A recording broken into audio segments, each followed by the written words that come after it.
கூலியுடைய ரிலீஸ்லையும் சரி சார், இப்போ மங்காத்தாலையும் சரி, இதுக்கு நடுவில் பராசக்திலையும் சரி, ஒரு கட்டத்தில் வந்து ரொம்ப தீவிரமாக இருக்க தாவேகா தொண்டர்கள் தேட்டருக்குள்ளே கத்துறது, வெளியே கத்துறதுன்னு பண்ணி கொஞ்சம் எதிர்வினை வந்து மோசமாயிடுது. அவங்க கொஞ்சம் கைகலப்பாயிடுது. இதை மேபி அந்த கட்சியிலேருந்து யாராவது கொஞ்சம் ஃபார்மலாக சொன்னால் இது கொஞ்சம் கண்ட்ரோல் ஆகும்ல சார்? ஏன்னா ரெண்டு தரப்புக்குமே ஒரு வைலன்ஸ் வருது.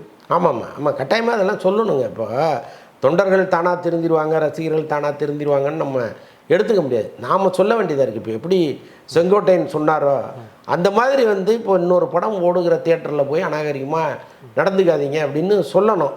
ஆனால் இப்போ தன்னார்வத்தோடு வர்ற ஒரு ரசிகனை கட்டுப்படுத்தவே முடியாது. ஏன்னா அவன் வரும்போதே வந்து நீ என் தலைவனை இழிவுபடுத்தின, நீ ஓம் படம் ஓடுது, நீ வந்து போட்டியாக வந்த, நீ இந்தந்த காரணத்தினால நான் உன்னை வெறுக்கிறேன் அப்படின்ட்டு தான் உள்ளே வர்றேன். அப்போ அவன் அளவுக்கு என்ன செய்யணுமோ அதை செஞ்சுட்டு தான் போகிறான். அதை வந்து தடுக்கவே முடியாது. வரதே ஒரு கொண்டாட்ட மனநிலையில் தான் வரும். ஆமாம், அப்போ அதை தடுக்கவே முடியாது. நீங்கள் எதையுமே கேட்க முடியாத அளவுக்கு கூச்சல் போடுறாங்கன்னு அவங்க கம்ப்ளைண்ட் பண்ணுறாங்க. அது பல இடங்களில் நடந்திருக்கு. அதுக்கு காரணம் என்னென்னா, அதுக்கு அவங்களும் ஒரு ஒரு இதை உருவாக்கிட்டாங்க.